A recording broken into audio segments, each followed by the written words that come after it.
প্রিয় সুধী, প্রিয় শ্রোতা দর্শক মন্ডলী, আপনারা যে যেখান থেকে দেখছেন দৈনিক আড্ডাবাজি পর্ব 30, সকলকেই আন্তরিক প্রীতি এবং শুভেচ্ছা। আশা করছি আপনারা যে যেখানে যে অবস্থায় আছেন ভালো আছেন। বোধহয় সারা দেশেই কম বেশি মেঘলা এবং বৃষ্টিপাত হচ্ছে, আর্দ্র আবহাওয়া। তো তার ভেতরেই আমরা চলে এলাম, আমি চলে এলাম আড্ডা নিয়ে, নতুন আড্ডার পর্ব নিয়ে, নতুন অতিথি নিয়ে। সম্মানিত অতিথি হিসেবে আমার সাথে আছে একজন কবি, একজন বাউল শিল্পী, ডাক্তার অভিজিৎ মৃধা। তার সাথে অনেক অনেক গল্প করব, তার কবিতা এবং গানের মনোভাব জানবো। আর যেহেতু একজন ডাক্তারকে পেয়েছি, ডাক্তারি বিষয়ে আমরা হয়তো আলাপ করতে পারবো। তো শ্রোতা দর্শক মন্ডলী, আপনারা যে যেখান থেকে যে অবস্থায় দেখছেন, আজকের যিনি সম্মানিত অতিথি আছেন তার কাছে কোনো ধরনের প্রশ্ন, জানতে চাওয়া, ভালো লাগা মন্দ লাগা থাকলে মন্তব্যের ঘরে লিখে জানাবেন, আমি তুলে ধরবো আজকের অতিথির কাছে। চলে যাচ্ছে আজকের অতিথির ছোট্ট একটা পরিচিতি পর্বে, তারপরে আমরা অতিথির মূল্যবান কথা শুনবো। ডাক্তার অভিজিৎ মৃধা একজন কবি ও চিকিৎসক। দক্ষিণবঙ্গের সুন্দরবন বিধৌত সাতক্ষীরার শ্যামনগর উপজেলায় জন্মগ্রহণ করেন 1989 সালে। পিতামাতার কনিষ্ঠ সন্তান হিসেবে বেড়ে ওঠেন গ্রামে। 2014 সালে রাজশাহী মেডিকেল কলেজ থেকে এমবিবিএস ডিগ্রি অর্জন করেন। 2017 সালে বাংলাদেশ সিভিল সার্ভিস স্বাস্থ্য বিভাগে সরকারি চাকরিতে যোগদান করেন। বর্তমানে মেডিসিনের চিকিৎসক হিসেবে খুলনা মেডিকেল কলেজ হাসপাতালে কর্মরত আছেন। যুক্ত আছেন বিভিন্ন অনলাইন ও অফলাইন সাহিত্য সাময়িকীর সাথে। চিকিৎসক হলেও পূর্ণরূপে যুক্ত আছেন কবিতা ও শিল্পের সাথে। সাহিত্য চর্চা ও লেখালেখি শুরু ছাত্রজীবন থেকেই। ডাক্তার অভিজিৎ যুক্ত ডাক্তার অভিজিৎ যুক্তি ও বিজ্ঞান মনস্ক কবিতা লিখতে চেয়েছেন। তার কবিতা শরীরে বিবিধ কুসংস্কারের বিরুদ্ধে উচ্চারণ রয়েছে রয়েছে বিবর্তনবাদ, জেনেটিক্স, ঈশ্বরকণা, কৃষ্ণ বিবর, মহাবিস্ফোরণ, প্ল্যানচ্যাট, সুপারনোভা ইত্যাদি বিজ্ঞানদীপ্ত শব্দাবলীর ব্যবহার। তার দৃষ্টিভঙ্গি স্বচ্ছ ও মানবিক। তিনি কবিতাকে শুধু শব্দের খেলা মনে করেন না, বরং এটি তার কাছে আত্মার মুক্তির পথ এবং সমাজ রাষ্ট্রের পরিবর্তনের হাতিয়ার। তার কবিতায় একাধারে দার্শনিকতা, সমাজবোধ ও আত্মমুক্তির অনুসন্ধান মিশে আছে। শ্রাবণ প্রকাশনী থেকে 2024 সালে তার প্রথম কবিতার বই বিচ্ছিন্ন নির্বাণদ্বীপ প্রকাশিত হয়েছে। এছাড়া তিনি গান লেখেন, সুর করেন এবং নিজ হাতে দোতারা বাজিয়ে গানের সঙ্গ করেন। তো যাই হোক, আমি আর কথা বাড়াচ্ছি না। শ্রোতা দর্শক, আপনারা যারা যুক্ত হয়ে গেছেন ইতোমধ্যেই, তো আপনারা অধীর আগ্রহে বসে আছেন আজকের সম্মানিত অতিথি ডাক্তার অভিজিৎ মৃধার কথা শুনবার জন্য। চলে যাচ্ছি তার কাছে। তো আজকের শ্রোতা দর্শকদের সাথে আপনার কুশল বিনিময় করুন। সবাইকে শুভেচ্ছা এবং স্বাগতম। দৈনিক আড্ডাবাজি পর্বে সঞ্চালক তানভীর সৌরভকেও ধন্যবাদ আমাকে আমন্ত্রণ করার জন্য। দৈনিক আড্ডাবাজি এবং এই আলোচনায় যারা দর্শক শ্রোতা আছেন, আশা করি তারাও আমাদের সাথে সময়টা উপভোগ করবেন। তো আমার পরিচয় ইতিমধ্যে আপনারা শুনেছেন, ফর্মাল পরিচয়, পেশাগত পরিচয় এবং সবকিছুর ঊর্ধ্বে একজন মানুষ। আর মানুষের যে গুণাবলী থাকতে হয় সেগুলো ধারণ করার চেষ্টা করছি। তো আমি এটুকু বলেই সঞ্চালকের কাছে ফিরে যাব। আচ্ছা, অনেক অনেক ধন্যবাদ। তো যেহেতু আড্ডাবাজিতে এসেছে, আমাদের কিছু জানতে চাওয়া, ভালো লাগা আছে। ভালো লাগার ব্যাপার জানতে চাওয়া, মন্দ লাগা, বা আপনি কেন শিল্প সাহিত্য চর্চা করেন, কখন থেকে। তো আপনার এই যে শিল্প সাহিত্য বা গান নিয়ে কাজ করা, কবিতা লেখা, এই যে চর্চাটা, এটা কখন কিভাবে আর কি শুরুটা হলো? আমরা শুরুর গল্পটা একটু শুনি আর কি। শুরুর গল্প গান আর কবিতা দুইটা আলাদাভাবেই হয়েছে আর কি। তো প্রথমে আচ্ছা। আসলে আসছে কবিতা। হুম। কবিতার প্রতি ভালো লাগা বা কবিতা চর্চা করা, এটা আসছে বলা যায় ছাত্র জীবন থেকে। যখন হাই স্কুল লাইফ পড়াশোনা করি, সে সময় শুধু কবিতা না, সে সময় তো সাহিত্য, বিভিন্ন গল্প উপন্যাস, এগুলোর প্রতিও বেশ ভালো লাগা ছিল। তো এরপরে মূলত আলাদা করে যে আকর্ষণটা তৈরি হয় কবিতার প্রতি, সেটা আসে 2006 সালের পর থেকে। যখন আসলে মাধ্যমিকের গণ্ডিটা বের হয়ে যায়, পার হওয়ার পরে বিভিন্ন ধরনের সাহিত্যের সাথে পরিচয় হয়। তো সেখানে যেটা আমি বুঝতে পারি যে আধুনিক কবিতা যে সংস্করণ বা আগে থেকে যে কবিতাগুলো আছে, সেই কবিতা একটা এক পৃষ্ঠার একটা লেখায় বা অল্প সময়ের একটা পড়ার মধ্যে দিয়ে সম্পূর্ণ নতুন এবং একটা পূর্ণাঙ্গ ফিলোসফি বা একটা দর্শন আমার কাছে চলে আসতেছে, যেটা আমি একটা গল্প পড়তে বা একটা উপন্যাস পড়ে একটা ফিলোসফি ধারণ করতেছি বা একটা শিখতেছি কিছু একটা, সেটা একটা কবিতা পড়ে যদি বোঝার মতো হয় আর কি কবিতাটা। সব কবিতা সেই সময় তো আসলে বোঝা যেত না, তো যেগুলো অনেক সময় ব্যাখ্যা করা থাকতো বিভিন্ন জায়গায় বা যারা পড়াতো আমাদের স্যাররা, সেসব জায়গা থেকে দেখলাম না কবিতার ভিতরেও অনেক কথা আছে, সাধারণ অর্থের ভিতরেও গভীর অর্থ আছে, সাধারণ জানার বাইরেও আরো অনেক কিছু আছে। এগুলো জানার পরে একটা আলাদা ভালো লাগা তৈরি হয়েছে। সেই ভালো লাগা থেকে চর্চার দিকে যাওয়া হয়। তবে লেখালেখি বলতে প্রথমে যে মানে লেখা, প্রথম কবে আর কি লিখেছিলেন যে প্রথম একটা কবিতা আমি লিখলাম, মনে হলো আমিও লিখবো? প্রথম আমার যেটা মনে পড়ে, যদিও প্রথম দিকের কোনো কবিতায় আমার সংরক্ষিত নেই, প্রথমে যে কবিতা আমি লিখছি সেটা আমার মনে পড়ে আমি যখন ক্লাস 8 ছিলাম, সেই সময় আমি একটা কবিতা লিখছিলাম। তো সেই কবিতাটা আমার যতটুকু মনে পড়ে যে সেটা জীবনানন্দ দাশ প্রভাব যুক্ত একটা কবিতা আমি লিখেছিলাম। সেই কবিতাটা আমার পরে হারিয়েও যায়, তখন কাগজ কলমে লিখে রাখা। তো মনে আছে সেই রকম যে আমার কি প্রভাব ছিল, যদিও জীবনানন্দ দাশের প্রভাব আমাদের সবসময় আছে বা থাকে, কিন্তু মূলত আমি আসলে সেটা তো অবশ্যই না। ফাঁকে আরেকটু জানি, যেটা হচ্ছে আপনার বাড়ি বা জন্মস্থান, জন্ম হয়েছে এবং বেড়ে উঠেছেন সাতক্ষীরায়, সুন্দরবন অধ্যুষিত এলাকা। তো সুন্দরবন কি আপনার মনে কোনো দাগ কেটেছে আপনার লেখায় বা শিল্প জীবনে, এই সুন্দরবনের প্রকৃতি? হ্যাঁ, কবিতা বা কবি জীবনে আসলে গ্রাম বা মফস্বল অথবা সুন্দরবন যেটাই বলে, সবকিছুরই একটা প্রভাব পড়ে। তো শৈশবে যে গ্রাম বাংলার প্রকৃতি, সেটার প্রভাব কবিতায় ছিল এবং এখনো আছে। তবে ওই একচেটিয়া ভাবে নেই আমি যেটা বলবো, কারণ শহরের জীবনের প্রভাবও কবিতায় প্রচন্ড ভাবে এখন আছে বা আসে, সেটা ওরা স্বীকার করার উপায় নেই। তবে সেই সময় যখন শুরুর দিকে, সেই সময় গ্রাম বাংলার প্রকৃতির একটা প্রভাব খুব বেশি পরিমাণে ছিল এবং সেটা এখনো বহমান আছে কম বেশি। বহমান আছে। ওই যে কি বলে, জন্মস্থানকে বয়ে নিয়ে লন্ডন শহরেও যখন কবি বা একজন শিল্পী যায়, সে তার গ্রামকেই সাথে নিয়ে যায়, এরকম একটা ব্যাপার। তো যাই হোক, আর একটু জানি গানের একটা ব্যাপার আছে। আমি জানি গানটা আপনি লেখেন, সুর করেন। রিসেন্টলি আপনার একটা গানও বোধহয় প্রকাশিত হয়েছে ইউটিউব চ্যানেলে, আমার দেখার সৌভাগ্য হয়েছে। তো এই গানের নেশাটা কখন কিভাবে পেয়ে বসতে পারে? গানের বিষয়টা আসছে যদি অনেক পরে, মানে আমি গান লেখার ভিতরে গিয়েছি অনেক পরে, কিন্তু গানের সাথে আমি সংশ্লিষ্ট আরো আগে থেকে। এটা আসলে বলতে পারেন যে শিল্প সাহিত্যের প্রতি যে ভালো লাগা, সেখান থেকে গানের প্রতি ভালো লাগা। ছোট থেকে আসলে গান শেখার ইচ্ছা ছিল বা কালচারাল কোনো কিছু একটা পারফর্মার হওয়ার ইচ্ছা ছিল, সম্ভব হয়নি লেখাপড়ার চাপে।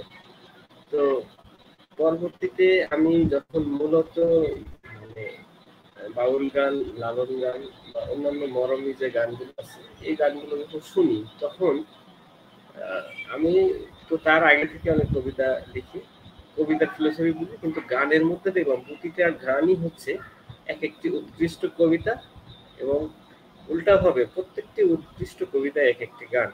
আমি যখন এই অভেদটা পেলাম বা এই সাদৃশ্যটা পেলাম, তখন আমি গানগুলো, এই ধরনের গানগুলো বেশি শুনি এবং সেগুলো ব্যাখ্যা করে তার ভিতরে ফিলোসফিটা বের করার চেষ্টা করি। এবং দেখলাম যে লালন সাহেবের গান বা বাউল শাহ আব্দুল করিমের গান, ভব বাংলার গান, তাদের প্রত্যেকটা গানের ভিতরে একটা অন্তর্নিহিত দর্শন আছে, যেটা মানব জীবনকে একটা কোনো না কোনো শিক্ষা দেয়। তো এই ফিলোসফি আমার নিজস্ব মতবাদের সাথে মিলে যায় বা আমার এটা ভালো লাগে, সেজন্য আমি এগুলা ভাবতে ভাবতে আমি নিজেও লেখার চেষ্টা করি। এখন এই গানের সেই সময়কালটা কি কিশোর জীবনে নাকি যৌবনে, বিশ্ববিদ্যালয়ে গিয়ে, মানে এই সময়কালটা কখন? এটা আমি বলছি যে এইটা হচ্ছে 2020 সাল বা তারপর থেকে আমি গানের লেখার দিকে আমি ঢুকে যাই। তার আগে পর্যন্ত আমি ঝুঁকে যান। গান লিখিনি। তার আগে শুধু হ্যাঁ, হ্যাঁ। কবিতাই না, লিখতাম। তো গানটা আসছে মানে পরে আবার। এরকম এরকম আমরা কিন্তু দেখি যে লালনের গান সবচেয়ে যে আর কি দেশে বিদেশে সারা পৃথিবীতে গেয়ে বেরিয়েছেন। আমাদের শ্রদ্ধেয় শিল্পী সদ্য প্রয়াত, তাকে শ্রদ্ধা ভরে স্মরণ করছি এবং শোক জ্ঞাপন করছি, ফরিদা পারভীন। তিনিও প্রথম জীবনে এই ধরনের গান গাইতে চাননি। তার সাক্ষাৎকার থেকেই আমরা জেনেছি। কিন্তু তিনি যখন ডুব দিলেন সাহির সাগরে বা এই বাউল বা লোকজ এই দার্শনিক গানের ভেতরে, তিনি ওই ডুব থেকে আর বেরোতে পারেননি। গোটা জীবনই তার গান গেয়ে গিয়েছে। তো যাই হোক, আমরা এই আলাপে যাব, বাউল আলাপে।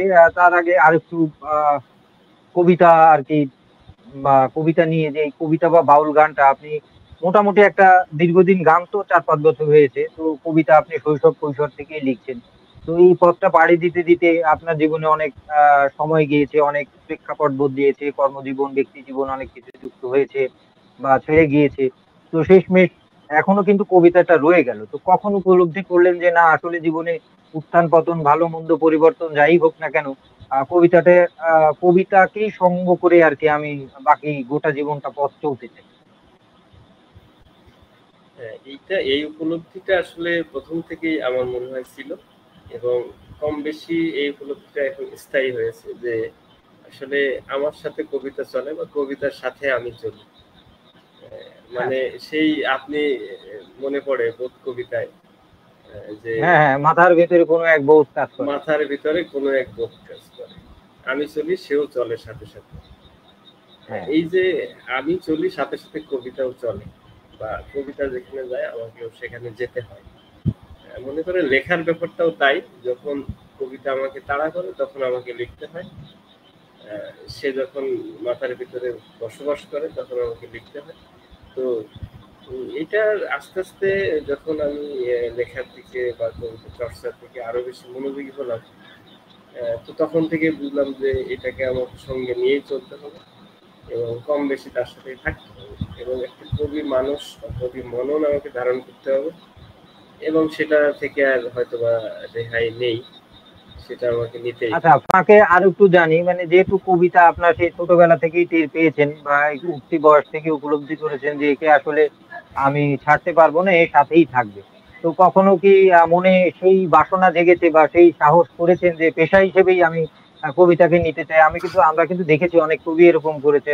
আমাদের বিখ্যাত কবি, আমাদের খুলনার বা দক্ষিণ অঞ্চলের রুদ্র মোহাম্মদ শহীদুল্লাহ কিন্তু অনেক চেষ্টা করেছেন আহ কবিতাকেই তিনি পেশা হিসেবে নেবেন, আর কিছু করবেন না। এরকম কখনো কি মনে হয়েছে আপনার? এরকম মনে হয়নি, তার কারণ হচ্ছে কবিতাকে পেশা হিসেবে নিয়ে সফলভাবে কেউ কবিতার পেশাজীবী হয়েছেন এমন আমার জানা নাই বা আমাদের দেখা নেই। দেশের হ্যাঁ, সেজন্য বাস্তবিকভাবে প্রেক্ষাপটে হ্যাঁ। আসলে কবি হিসেবে আসলে জীবনযাপন করা, মানে কবিতা দিয়েই ভরণ পোষণ বা সংসার চালানো, এটা আসলে খুব কঠিন ব্যাপার বর্তমানে। আগে না, অতীতকালে আবার হতো, হতো, অনেক কবিদের, না, এই অনেক সময় এসে কবিদের করতে হবে। মতদর্শ এরকম দেখি যে কবি কোনো পেশা নয়, কবি হচ্ছে একটা ডাক। ঠিক আছে, এটা একটা ডাক, নেশার ঘোরের মতো ডাক। তো যাই হোক, আমরা আলাপচারিতা তো করবো, দেখছি শ্রোতা দর্শকদের পক্ষ থেকে অনেক শুভেচ্ছা এবং মন্তব্য এসেছে। আমরা বোধহয় একটু চোখ বুলিয়ে আসি, আর আপনি একটু মনে মনে প্রস্তুতি নিন। আমরা আপনার একটা কবিতা শুনবো, যেহেতু কবিতা আপনার চিরসঙ্গী হয়ে গেছে, আমৃত্যু সঙ্গী, আপনার ভাষ্য অনুযায়ী যা বুঝলাম। তো আপনার কবিতা শুনবো, আপনার লেখা। তার আগে আমরা একটু মন্তব্য দেখে আসি। দেখছি তাপস চক্রবর্তী একজন নাট্যকার এবং একজন কবি, প্রিয় দাদা, তিনি লিখেছেন আছি দেখছি। অনেক ধন্যবাদ, তিনি আমার প্রতি আড্ডাবাজির সঙ্গী। অনেক ধন্যবাদ দাদা আপনাকে। এরপরে দেখছি অর্পণ মিস্ত্রি লিখেছে, দেখছি অনেক সুন্দর লাইভ। হাসান লিখেছে অভিজিৎ দাদা ভালোবাসা। দেখছি বাউল সুমন লিখেছে শুভেচ্ছা অহর্নিশি। অর্পণ মিস্ত্রি শুভেচ্ছা জানিয়েছে। বাউল সুমন ডাক্তার আমাদের অহংকার, আসলে ডাক্তার মানুষের অহংকার, যখন আর কোনো গত্যন্তর থাকে না, উপায়ন্তর, শেষমেশ ভরসা ডাক্তার। ডাক্তার সাহেব বাঁচান। তো যাই হোক, দেখছি রুকসানা হক সোনিয়া, খুলনার মানুষ, একজন আবৃত্তি শিল্পী, তিনি শুভেচ্ছা জানিয়েছেন। অর্পণ মিস্ত্রি আরো লিখেছে সুন্দর। বাউল সুমন লিখেছে ডাক্তার অভিজিতের লেখা কবিতাগুলো মন ছুঁয়ে যায়, অনেক ধন্যবাদ। তাবাস্সুম লিখেছে ডাক্তার অভিজিৎ মৃধার লেখা গান কবিতা দারুণ হৃদয় স্পর্শী, অনেক ধন্যবাদ। মুকুট মেহেদী একজন আবৃত্তি শিল্পী, খুলনার মানুষ, তিনি লিখেছেন সুন্দর, ধন্যবাদ আপনাকে। সুমিত লিখেছেন শুভকামনা প্রিয় কবি, প্রিয় দাদা অভিজিৎ দা। আপনাকে আপনারা যারা মন্তব্য করেছেন, যাদেরকে পড়েছি বা আরো পরবর্তীতে পড়বো বা লাইভ অনুষ্ঠানে মন্তব্যগুলো সরে যায়, সকলকে অনেক অনেক প্রীতি এবং ভালোবাসা, শুভেচ্ছা রইল। সাথেই থাকুন, শিল্প এবং শিল্পীর সাথে থাকুন, সুন্দর এবং সত্যের সাথে থাকুন। চলে যাচ্ছি আজকের অতিথি, সম্মানিত অতিথি অভিজিতের কাছে। তো কি কবিতা শোনাচ্ছেন প্রথমে আমাদের? কবিতা স্বর্ণকে আমি 1 মিনিট বলবো। সেটা হলো যে হ্যাঁ হ্যাঁ, এই বলুন যে বলুন, একটু আগে অবশ্যই। বাউল তত্ত্ব নিয়ে কথা হচ্ছিল বা বাউল গান নিয়ে, তো এই হুম। বাউল তত্ত্ব আসার পরেও এই ফিলোসফি কিন্তু আমার কবিতায়ও প্রভাবিত করেছে এবং কবিতার বিষয়বস্তুও কিন্তু বাউল তত্ত্ব, মানুষ তত্ত্ব বা গুরু তত্ত্ব এগুলো চলে আসছে। সেই দুইটা অঙ্গাঙ্গিক ভাবে আর কি জড়িত। আমি সেরকমই একটা কবিতা আবৃত্তি করবো, এই জন্য বললাম। হ্যাঁ হ্যাঁ, চলুন চলুন। অন্তর্নিহিত ফিলোসফির যে ব্যাপার, যে লালনের গানে বলেছে যে কি যেন, যে তো কোনটা? মনের জাত মানুষের গেল? সনে, মনের মানুষের ও মনের মানুষ, ও মিলন হবে কতদিনে, আমার মনের মিলন হবে। মানুষের সঙ্গে। এই যে মনের হ্যাঁ হ্যাঁ মানুষ, মানে এটা হচ্ছে নিজেকে চেনার জন্য বলা হয়েছে যে নিজের ভিতরের মানুষটাকে চিনতে হবে। তো তা সেরকমই তো আমার খুব প্রায় কবিতা অহরনিশি। হ্যাঁ হ্যাঁ হ্যাঁ, নিজেকে শনাক্ত করো, শিরোনামটা। হ্যাঁ, চলুন। বারবার মনে হয় পৃথিবীতে কোনোদিন জন্মাতেই চাই নাই। বিদগ্ধ জ্যোৎস্না যেন অনন্ত মৃত্যুর মতো প্রতিভা। কত সহস্র সাম্রাজ্য বিলীন হলো সময় সমুদ্রে, তবু চন্দ্র শোভিত নদী রয়ে গেল। ধুলো হয়ে গেল মানুষের চিৎকার, বাতাসের পরিসমাপ্তিও দ্বার প্রান্তে। কে কাকে শনাক্ত করবে মানুষ বলে, অনর্থক নামকরণ কেবল। জড়ত্বের মতো নিশ্চলতা চিন্তার আমি বরাবরই জীবনের বিপরীতে চেতনা থাকার অপরাধে অপরাধ। কিভাবে নিজেকে শনাক্ত করব? বালি শিল্পের মতো মন ভেঙে যায় ভাব তরঙ্গে। যখন তখন বিদরিত শব্দ প্রবাহে ক্ষীণ হই, কেবলই একক হই, কেবলই দ্বিখণ্ডিত হই। মহাপ্রভুত্ব জেঁকে আছে নশ্বর চেতনা রাজ্যের আত্মায়। তাই নিয়ে যুদ্ধ, রোজার মতো অসহায় হয়ে। কাকে খুঁজে সে? না চিনে নিজেকে, না চিনে ষোড়শ বোম্বেতে, না চিনে দশম রসিকে। কিভাবে শনাক্ত করি নিজেকে? এটুকুই। বাহ বাহ বাহ, সুন্দর একটা সেই অনুসন্ধান, সেই অনুসন্ধান আমরা এখানেও আর কি দেখলাম। আপনি মানে কি বলে, কবিতা পড়ার আগে বা আবৃত্তি করবার আগে বলেছেন সেই গানের কথা, সেই যে আত্ম তত্ত্বকে খুঁজে বের করা বা নিজেকে চেনা, সে বিষয়টা আপনার কবিতাও দেখলাম, ভালো লাগলো। যেহেতু আপনি বাউলেই আছেন, মানে কথায় কথায় প্রসঙ্গে আপনার কাছ থেকে একটু জেনে নিই যে এই বাউল নিয়ে যে আপনি এত প্রভাবিত হলেন, ভাবছেন, কাজ করছেন বা জানবার চেষ্টা করছেন, তো আপনার কি মনে হলো যে বাউল গান বলতে আসলে আপনি কি বুঝলেন আর কি, আপনার জানাশোনা পড়া থেকে আসলে বাউল বিষয়টা কি?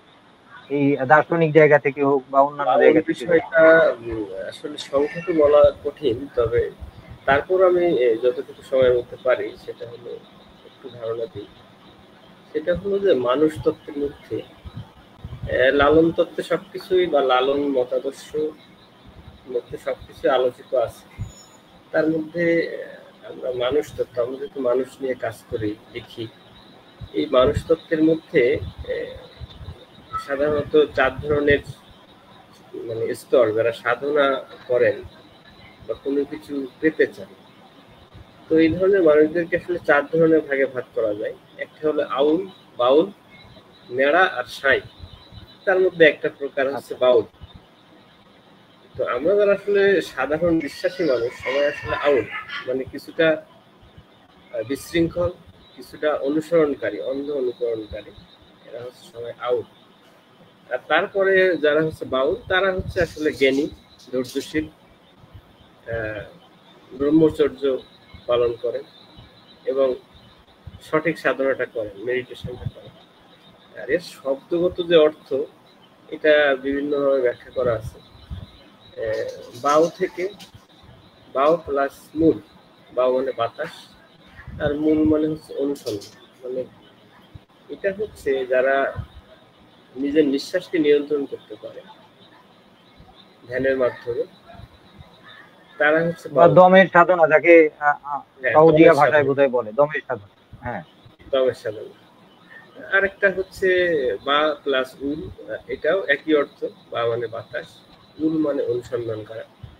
এই বাতাসকে বলা হচ্ছে জগৎগুরু, মানে গুরুতত্ত্বের মধ্যে আবার এটা একটা গুরু, এক প্রকার জগৎগুরু, যে আমাকে বাঁচিয়ে রাখে, বাতাস। তো এই গুরুকে আসলে আমরা সন্ধান করি এবং আস্তে আস্তে সেই পরম গুরু বা সাই যেটাকে বলে, পরম গুরুর সাথে মিলিত হওয়া বা তার অনুসন্ধান পাওয়া। সেই মানে পরম গুরু আমাদের পরমাত্মার সাথে বাইরে তার। সব জায়গায়। হ্যাঁ। হ্যাঁ। হুম। তো বাউলরা হচ্ছে একজন সাধক, এবং বাউল তত্ত্বের যে কথা, সেটা যখন সুরে প্রকাশিত হয়, সেটাই আসলে বাউল গান হয়ে ওঠে।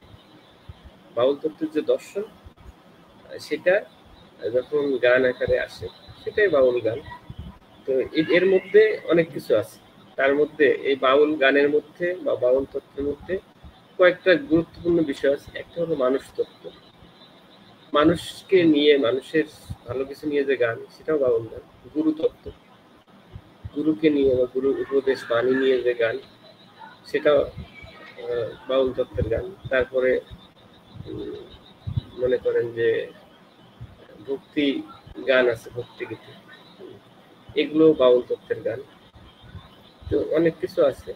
তো গুরুতত্ত্ব, আচ্ছা, মানুষ আপনার এই ফাঁকে একটু জেনে জেনে আসি, কারণ আমার লালন সাঁই, তাকে নিয়ে অনুষ্ঠান করতে গিয়ে বিভিন্ন যারা লালন গবেষক আছেন বা কাজ করছেন, শিউরিয়াতে রেগুলার যান কিংবা যান না কিন্তু দীর্ঘদিন কাজ করেন, আহ, তাদের সাথেও বসে যা আর কি উপলব্ধি হয়েছে। তো আপনার যেহেতু বাউল তত্ত্ব নিয়ে বলছেন এবং কাজ করেন, লালন কি মূলত বাউল, কি বাউল না, আপনার কি মনে হয়? আমি যে 4টা স্টেজ বললাম, তার সর্বোচ্চ উপরের স্টেজ হচ্ছে সাঁই, যারা আচ্ছা, আচ্ছা। মানে সেই পরমাত্মার সাথে নিজেকে একীভূত করতে পেরেছে। তার মানে বাউল তারা থেকে হচ্ছে সাঁই। আরেকটা পর্যায়ে বললাম নাড়া, তারপরে হচ্ছে সাঁই। তার মানে উনি বাউল থেকে অনেক উপরের পর্যায়ে, লালন সাঁই। এবং ওনার আচ্ছা, অনেক আচ্ছা। শিষ্যই কিন্তু সাঁই, শুধু উনি একা না, ওনার পরবর্তীতে যারা হুম, শিষ্য, হুম। তারা অনেকেই সাঁই।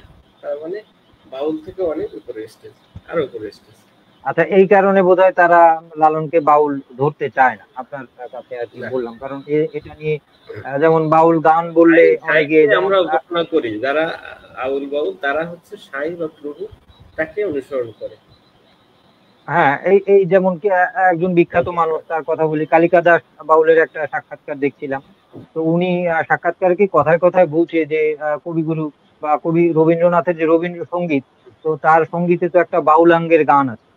তো বাউলাঙ্গের গানকে তিনি বলছেন যে কবিগুরু যদি বেঁচে থাকতেন, তাহলে আমি এর অবশ্যই ঘোর বিরোধী হতাম। আসলে বাউলাঙ্গের গান হয় না, বাউলাঙ্গে বিভিন্ন ধরনের সুর হয়, একরকমের সুর হয় না। ঠিক আছে, তো এখানে বাউলাঙ্গের গানটা কিভাবে হয়, এরকম ব্যাপার, বিভিন্ন ব্যাপার থাকে আর কি, বিভিন্ন তর্ক থাকে। তো যাক, আমরা আস্তে আস্তে এগোবো সেই তর্কের দিকে। আমরা কি আর একটা কবিতা শুনবো কিনা, এরপরে আমরা বাউল নিয়েই কথা বলবো। তার আগে আপনার আর একটা কবিতা শুনে আসি। আচ্ছা, আমি আমার কাব্যগ্রন্থ থেকে একটা কবিতা পড়ি, বিচ্ছিন্ন নির্বাণ দিক থেকে। এটা মূলত চলুন। একটু বিজ্ঞান ভিত্তিক কবিতা। তো কবিতাটা নাম হচ্ছে অন্ধবিশ্বাস। হুম।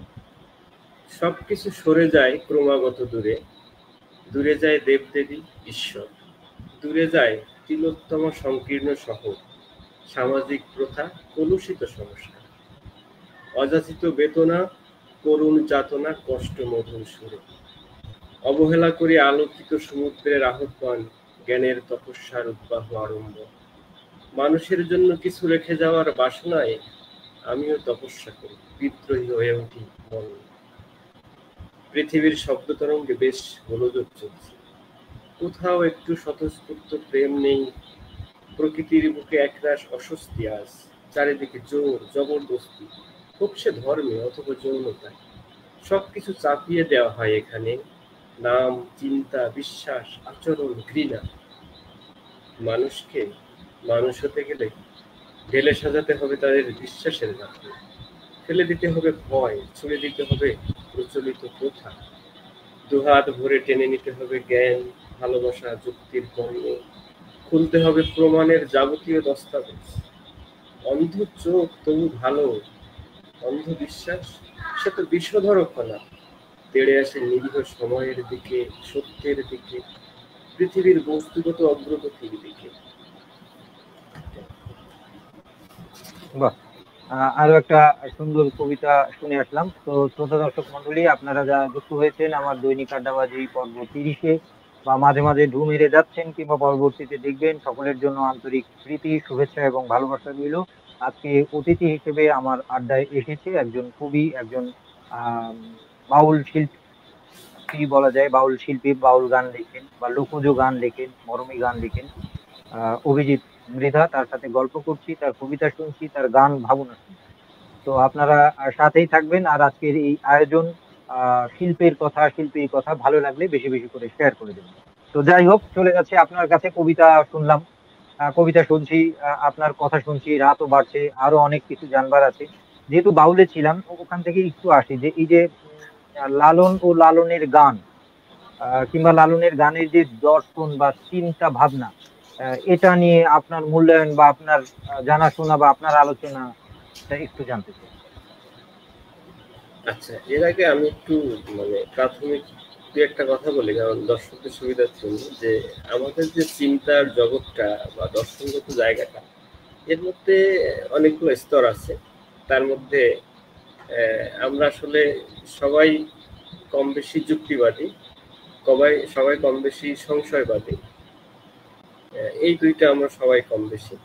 তো অবচেতন ভাবে বা সচেতন ভাবে আমরা কিন্তু যুক্তিবাদী বা সংশয়বাদী।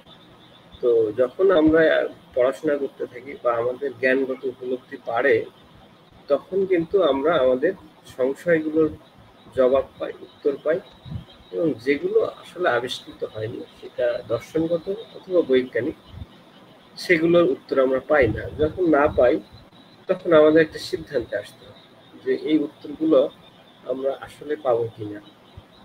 যদি না পাই, তাহলে কিভাবে পাওয়া সম্ভব বা এগুলোর কারণ কি।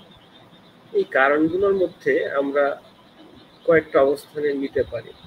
একটা অবস্থান যে এই কারণটা আমার জানা নেই বা আমাদের জানা নেই, মানুষের জানা নেই, কিন্তু কারণটা ভবিষ্যতে জানা যেতেও পারে। যখন জানা যাবে তখন কারণটা বা উত্তরটা আমি জানবো বা আমরা জানবো।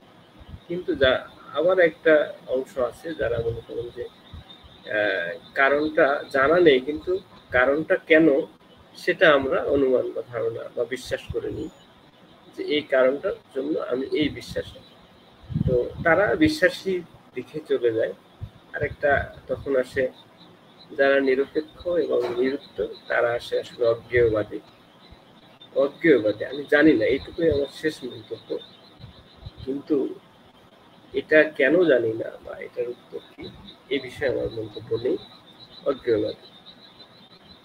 তো এই যে লালন দর্শন, আমি যতটুকু পড়ছি, পড়ালেখা করছি বা গানগুলা নিয়ে আমি বিশ্লেষণ করছি, লালন তত্ত্ব ভেদ যেটাকে বলে, তাতে আমার মনে হয়েছে ওনার সামগ্রিক দর্শনটাকে একটা কথায় বললে আমি বলবো অজ্ঞেয়বাদী দর্শন। অজ্ঞেয়বাদী দর্শন মানে উনি খুঁজছেন, নিজে উনি সাই, পরম গুরু, তিনি কিন্তু তার ভিতরে মহাবিশ্বের যে রহস্য, শক্তি, সবকিছু উনি সার্চ করছেন, অনুসন্ধান করে নিজের আত্মগুলোর কাছে ফিরে আসছে। এবং অনেক কিছু উত্তর জিজ্ঞাসা তার কাছে নেই। এবং মূলত এই সবকিছু মিলে যে ফিলোসফি বা দর্শন, সেটা আমার কাছে মনে হয়েছে অজ্ঞেয়বাদী দর্শন। লালন দর্শনটাকে অজ্ঞেয়বাদী দর্শন মনে হয়েছে। এখন তার অনেক গানে শুনে মনে হতে পারে এটা একটি বিশ্বাসী গান, রিলিজিয়াস সং, কিন্তু এগুলোর ভেদ যদি ভাঙা হয়, তাহলে দেখা যাবে না, এগুলোর মধ্যে অনেক জিজ্ঞাসা আছে। প্রশ্ন আছে, যে প্রশ্নের উত্তর আসলে আমাদের কারো কাছে নেই। তবে উনি ওনার অবস্থান যে উনি জানেন না বা এটা হচ্ছে অজ্ঞেয়বাদী, এটা আমরা সবাই স্বীকার করতে বাধ্য যে অনেক কিছুর উত্তর আমাদের কাছে নেই। তো মোটা দাগে কথা হচ্ছে এই। আর এখানে আরো কিছু দর্শন আছে, মানুষ তত্ত্ব, মানব ধর্ম যেটাকে বলে আমরা, যে শুধু মানুষ হিসেবে যে পজিটিভ বা গুণাবলী সেইগুলাই হচ্ছে আসলে মানুষ ধর্ম। তো এই গানে এইগুলো ফুটে উঠছে যে মানুষকে উপকার করো, পৃথিবীকে উপকার করো, এগুলো ভালো থাকো, সুন্দর থাকো, প্রেমময় থাকো এবং নিজের সকল অন্ধত্ব দূর করে আলোর পথে হাঁটো, বোধহয় এটাই সার কথা আর কি। তো যাই হোক, মোটামুটি একটা ধারণা পেলাম। আর যেহেতু লালন বা বাউল বা এরকম তত্ত্ব নিয়ে তো আসলে আধা ঘন্টা 1 ঘন্টায় হয় না, এরকম ঘন্টাকে ঘন্টা আলোচনা করলেও এর যে ব্যাপ্তি বা বিস্তৃতি, বইকে বই মানুষ লিখে যাচ্ছে। হ্যাঁ হ্যাঁ হ্যাঁ, তবু শেষ হচ্ছে না। তারপরেও আমরা মোটামুটি একটা সারাংশ বা একটা জায়গায় আড্ডা দিচ্ছি, কথা বলে যাওয়ার চেষ্টা করছি। অফলাইনে হলে হয়তো দুজনে মিলে বলতাম যে চলেন সারা রাত বসে আমরা আড্ডা দিই। তো অনলাইন যেহেতু কিছু বাধ্যবাধকতা থাকে, এখন আমরা ভাবে ছিলাম, তত্ত্বে ছিলাম, রসে ছিলাম, আনন্দে ছিলাম। এখন একটু পার্থিব জগৎ নিয়ে কথা বলি, আপনার পেশার জায়গা থেকে। যে আপনি একজন সরকারি মেডিকেল কলেজ হাসপাতালের একজন ডাক্তার, আপনার অসংখ্য রোগীকে ফেস করতে হয়, শত শত হাজার হাজার প্রত্যেকদিন শত শত রোগীকে আপনার ভিজিট করতে হয়, দেখতে হয়। তো আমাদের দেশের এই যে চিকিৎসা ব্যবস্থা, কিন্তু আমাদের এটা আপনিও বোধহয় অস্বীকার করবেন না, আমরা যারা রোগী বা আমরা যারা সরকারি কোনো হসপিটালে সেবা নিতে যাই, সেবাটা সেরকম পাই না। কিংবা সরকারি বড় বড় হাসপাতালে দেখা যায় রোগীরা বাইরে পড়ে থাকে, জায়গার সংকুলন নেই, অনেক সময় ডাক্তার নেই, সেবিকা নেই, কখনো অবহেলার ব্যাপার থাকে, কখনো লেনদেনের ব্যাপার থাকে টেবিলের নিচে, কখনো লবিং এর ব্যাপার থাকে। এই ব্যাপারগুলো আপনার চোখের সামনে সবসময় ঘটে। তো এই যে চিকিৎসা খাতের এক হচ্ছে মানে এই ব্যবস্থাটা আসলে কেন, আহ এটা আপনার দৃষ্টিতে জানতে চাই, যতটুকু আপনি আর কি জানেন বা বলতে চান। আচ্ছা, আমি তা একটু এই কথার আগে আমি বলবো যে আসলে একটা সিস্টেম, সেটা স্বাস্থ্য বিভাগ হোক বা অন্য যে কোনো বিভাগ হোক, সেটা কিভাবে চলবে সেটা নির্ভর করে সেখানে যারা আছে দায়িত্বে, সেবাদাতা এবং সেবা গ্রহীতা, তারা কেমন তাদের উপরে নির্ভর করে। এখন আমরা আমাদের দেশে বা উপমহাদেশে যে সংস্কৃতি, যে মানসিকতা এবং যে কালচার নিয়ে বেড়ে উঠছি, সেই হিসেবে এখানে আমাদের প্রত্যাশা এবং প্রাপ্তির মধ্যে অনেক ফারাক। তার মানে আপনি যখন হাঁড়ির একটা ভাত চাপবেন, তখন বুঝতে পারবেন সমগ্র হাঁড়িতে কি অবস্থা, ভাতটা সিদ্ধ হয়েছে কি হয়নি। এখন আপনি মানে যে রাঁধুনি সে বুঝবে আর কি, যে রাঁধুনি। এটাই আপনি উদাহরণ হিসেবে বলতে পারেন, যে সিনারিওটা বললেন যে স্বাস্থ্য সেবা বিঘ্নিত হচ্ছে বা কাঙ্ক্ষিত সেবা পাচ্ছে না। যদি এই কথাটা আমি ধরলাম যে হ্যাঁ এটাই ঠিক কথা এবং এটা অস্বীকার করার সুযোগ নেই, তাহলে আমাকে বলতে হয় যে আসলে আমাদের দেশে কোনো সেক্টরে, কোনো জায়গায় আসলে মানুষ হয়তো কাঙ্ক্ষিত সেবা পাচ্ছে না, সে যতটুকু চায়।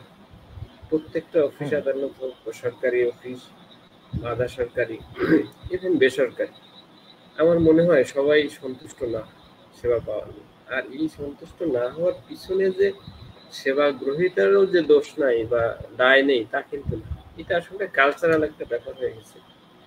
যে আমরা একটা আগে কথা শুনতাম যে ঘুষ দাতা এবং গ্রহীতা উভয় সমান অপরাধী, উভয় সমান অপরাধী। হ্যাঁ হ্যাঁ, কিন্তু আমি যখন বলবো যে ঘুষ যখন একটা লেনদেন হচ্ছে শুধু ঘুষ দাতাই অপরাধী, তখন ঘুষ গ্রহীতাই অপরাধী, তাহলে যে ঘুষ দিয়েছে তার অপরাধটাকে আড়াল করে সেই কালচার, সেই সংস্কৃতিকে আমি বহমান রাখছি। এই জন্য সেবা পাচ্ছে না, এর পেছনে অনেক কারণ আছে। এবার আমি ধরে নিলাম যে কালচারাল একটা ব্যাপার আছে, যে আমরা জাতিগতভাবে আসলে অতটা নৈতিক না।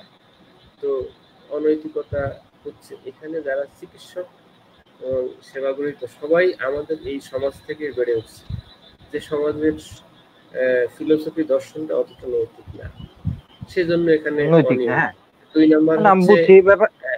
হুম, ২ নাম্বার কারণটা আমি বলেন। বলি, এখনো আসল কারণেই যাইতে পারি। সেটা হলো আমাদের বলেন বলেন। দেশের জনসংখ্যা ১৭ কোটি জনসংখ্যা এখন। ১৭ কোটি জনসংখ্যার জন্য যে চিকিৎসা ফ্যাসিলিটি থাকা দরকার, আমার মনে হয় সেই ফ্যাসিলিটি এখনো আমাদের তৈরি করা সম্ভব হয়নি। সেটা মানে আপনি বললেন যে এত রোগী ফ্লোরে থাকে, রোগীরা অনেকে বেড পায় না।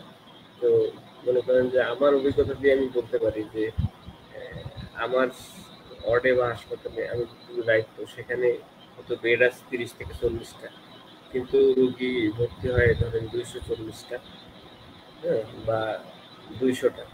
তো এই যে বেডের বাইরে যে আরো এক্সট্রা ৩-৪ জন রোগী আসতেছে, তাদের জন্য যে ফ্যাসিলিটি দিতে পারবে সমানভাবে সরকার বা আমরা যারা আছে এই দায়িত্বে, এটা আসলে বাস্তবিকভাবে সম্ভব না।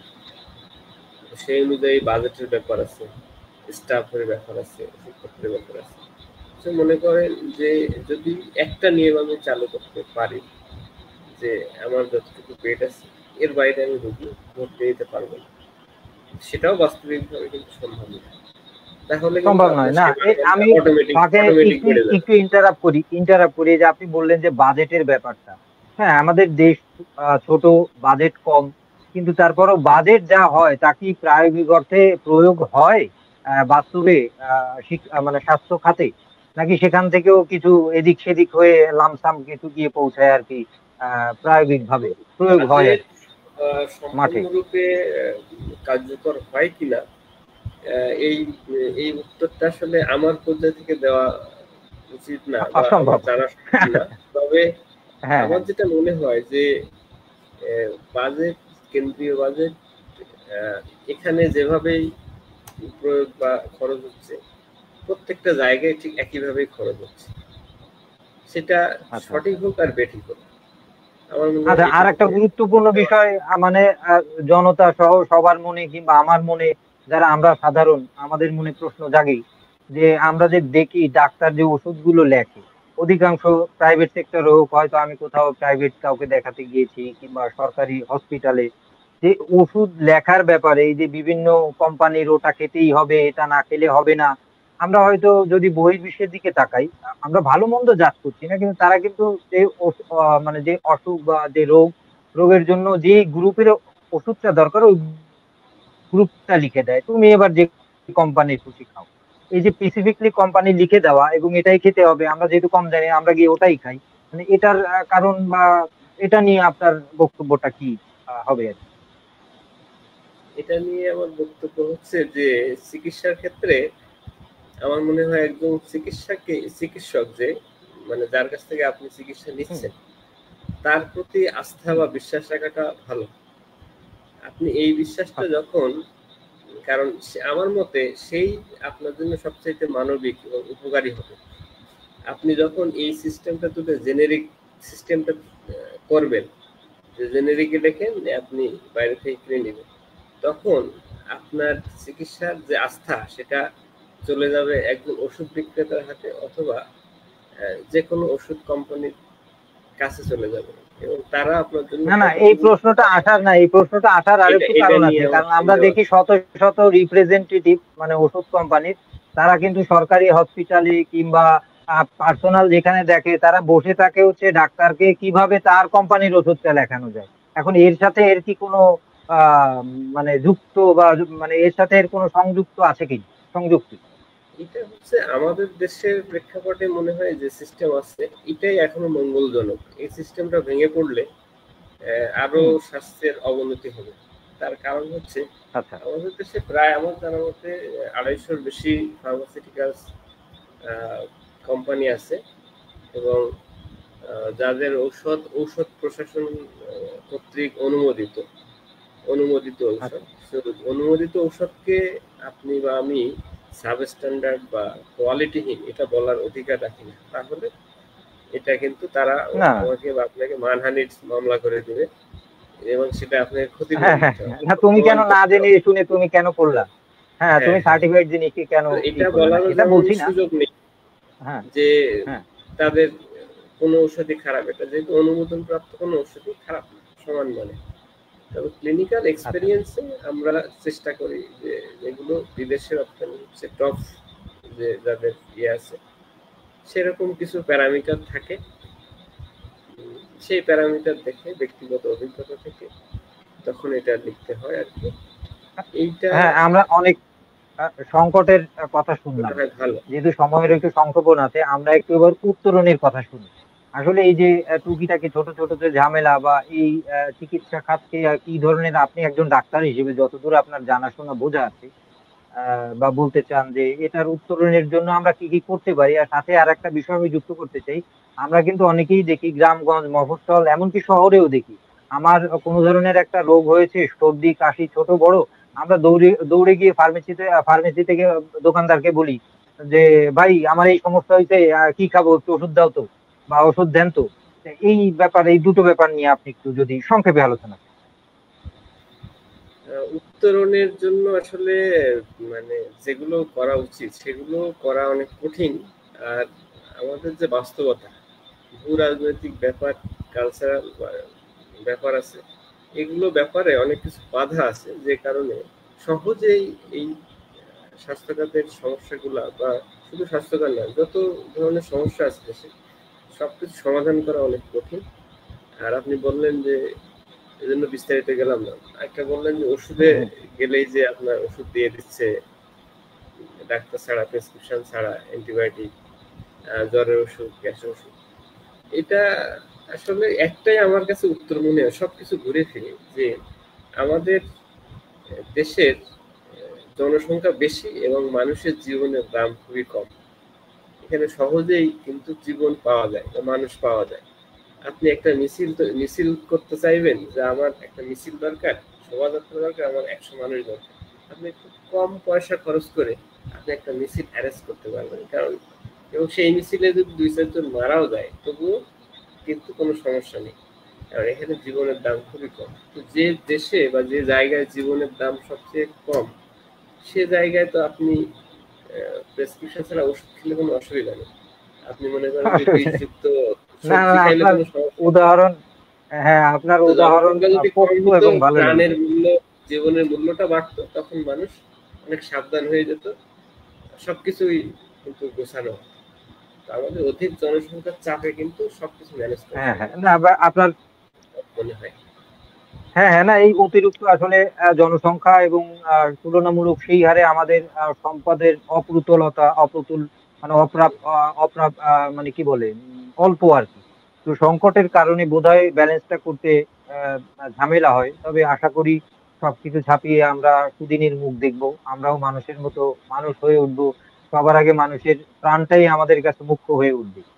সম্পদ তো আসবে যাবে, প্রাণ গেলে তো আর প্রাণ পাওয়া যায় না। এটা আপনি একজন ডাক্তার হিসেবে আরো ভালো জানেন, আপনার হাতে কত অসংখ্য রুগী প্রাণ যাচ্ছে, যে প্রাণটা আসলে গেলেই আর পাওয়া যায় না। এটা ফু দিয়েও আনা যায় না। খুব একটা অদ্ভুত ব্যাপার।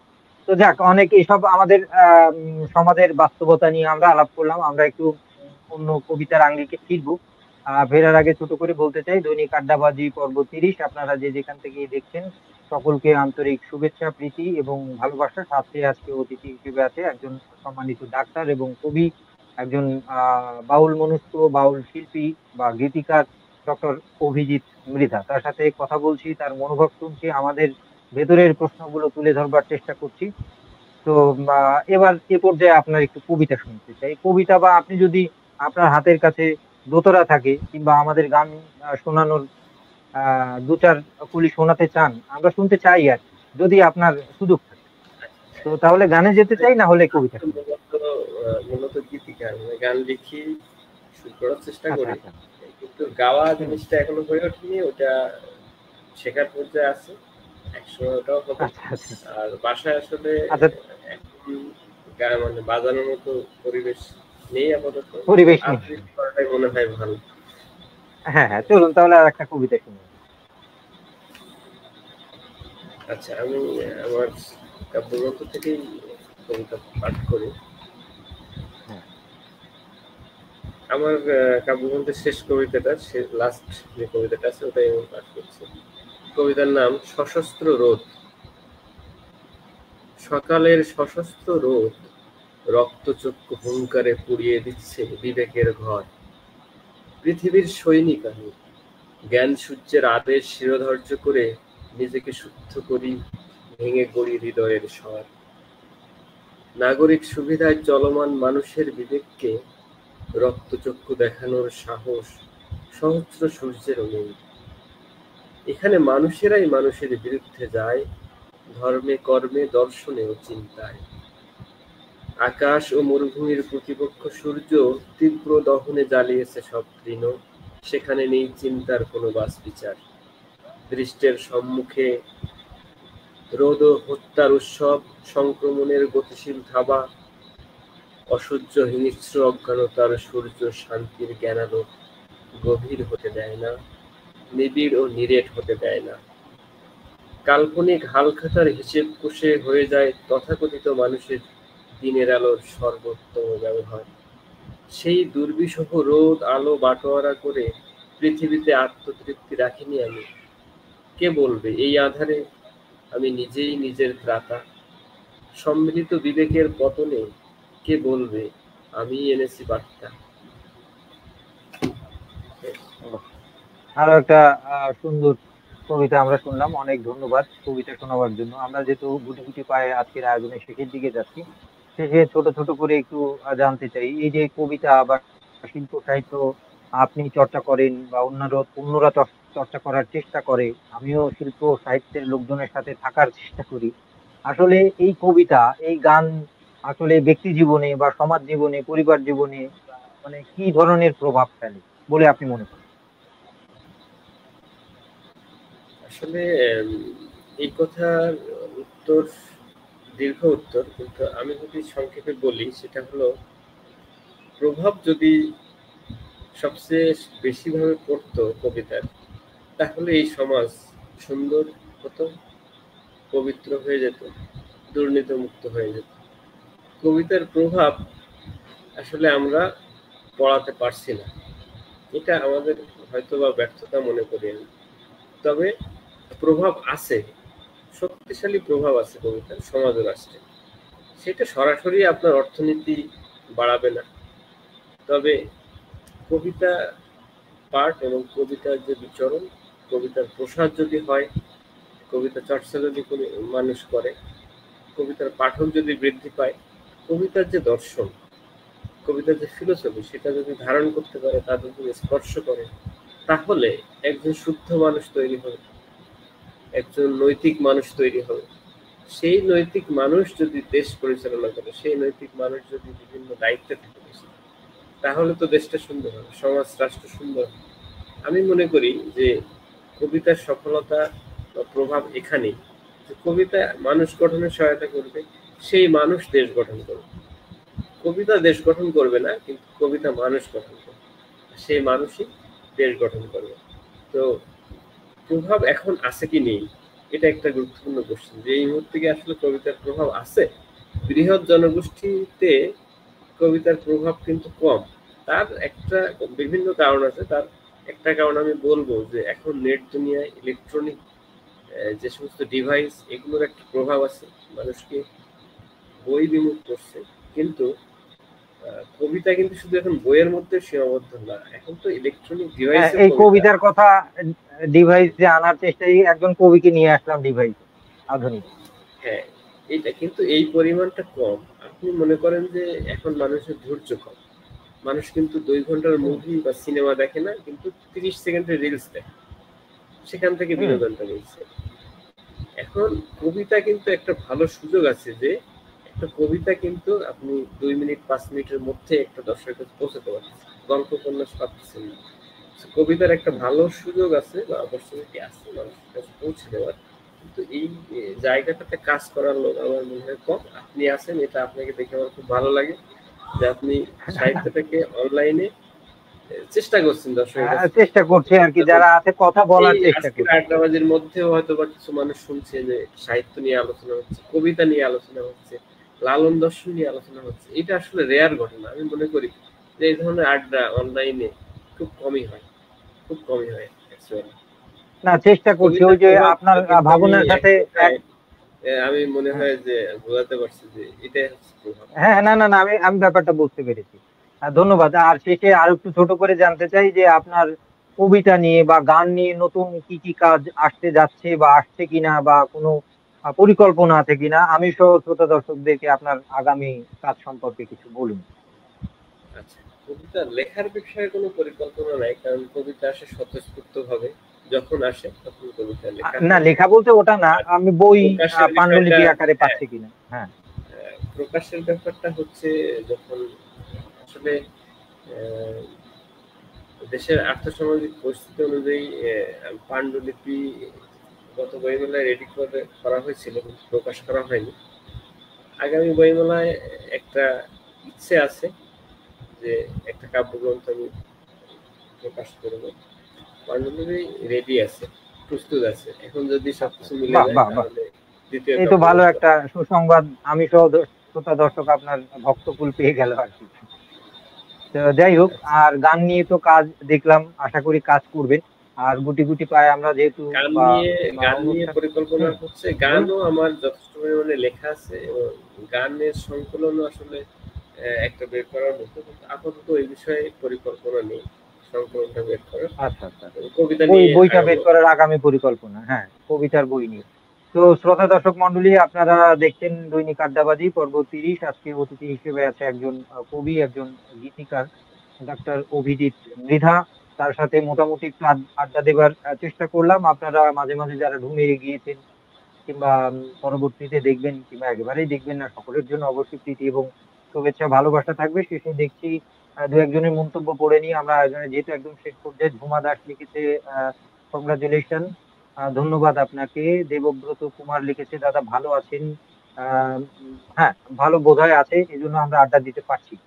এরপরে আরো একজন লিখেছে অভিনন্দন সবাইকে। সবাইকে আপনাকে অনেক অনেক অভিনন্দন, শুভেচ্ছা, অনেক কৃতজ্ঞতা যে আপনাদের মূল্যবান সময় থেকে সময় বের করে 5 মিনিট 2 মিনিট কিংবা পুরো অনুষ্ঠানটা দেখে একটা মন্তব্য লিখছেন। এটাই বোধহয় একজন কবি বা আমার এই আয়োজনের সার্থকতা বলে আমি আর কি মনে করি।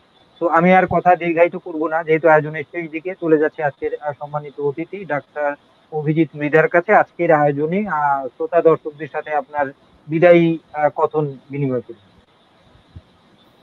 শেষ বেলায় বলতে চাই যে যারা আজকে আমাদের শুনছেন বা ভবিষ্যতে শুনবেন, তাদের কাছে আমার অনুরোধ থাকবে যে আসলে মানুষের চর্চা করার জন্য। আমরা মানুষ, আমরা মানুষকে নিয়েই চলি। এরপরে হয়তো আমরা প্রকৃতি, বস্তুবাদ, জড়ত্ব এগুলো নিয়েও চর্চা গবেষণা করতে হবে, কিন্তু প্রথমত আমরা যদি মানুষ না হতে পারি তাহলে আমরা প্রকৃতিকে চিনতে পারবো না। তো মানুষের প্রতি সহমর্মী হন, বা মনুষ্যত্ব, মানুষের গুণাবলীগুলো সবার মধ্যে বিচারণ করান, এটা হচ্ছে অনুরোধ। আর কবিতা এবং সাহিত্যের অন্যান্য যে শাখাগুলো আছে সেগুলোর যে বিস্তার প্রসার, সেটা অনলাইন অফলাইন সব দিক থেকে আমাদের সবাইকে সাথে নিয়ে আগাতে হবে। আমাদের দর্শক শ্রোতারাও থাকবে। এখন যদিও সবাই ব্যস্ত, তারপরও বই পড়ার অভ্যাসটা রাখতে হবে, মানে হাতের কাছে বই রাখতে হবে। কবিতার বই হোক, গল্প উপন্যাস হোক, এগুলো একটা আলাদা শক্তি দেয় নিজের ভিতরে। তো আজকে যারা আমাদেরকে শুনছেন তাদেরকে অশেষ ধন্যবাদ এবং কৃতজ্ঞতা যে আজকে আমাদের সাথে ছিলেন, আমাদের কথা শুনছেন। আর সঞ্চালক কবি তানভীর সৌরভ, আপনাকে অনেক অনেক ধন্যবাদ আমাকে আমন্ত্রণ করার জন্য। হয়তো ভবিষ্যতে আবার কোনো এক সময় আড্ডা হবে, সে অপেক্ষায় থাকি। সবাইকে হ্যাঁ, শুভেচ্ছা অবশ্যই অভিনন্দন। আপনার সাথে আরো আড্ডা হবে, কথা হবে। তো যাই হোক, আমি আর কথা দীর্ঘায়িত করব না। দৈনিক আড্ডাবাজি পর্ব 30 একদম শেষের পর্যায়ে। তো শ্রোতা দর্শক মন্ডলী, আপনারা যে যেখানে যে অবস্থায় আছেন, আহ বা ভালো তো থাকবেনই। তো নতুন কোনো আড্ডাবাজিতে আপনাদের সাথে দেখা হবে নতুন কোনো পর্বে। সেই পর্যন্ত আপনারা যে যেখানে যে অবস্থায় আছেন ভালো থাকবেন, সুস্থ থাকবেন, সত্য এবং সুন্দরের সাথে থাকবেন, এই বলে বিদায় নিচ্ছি। শুভরাত্রি।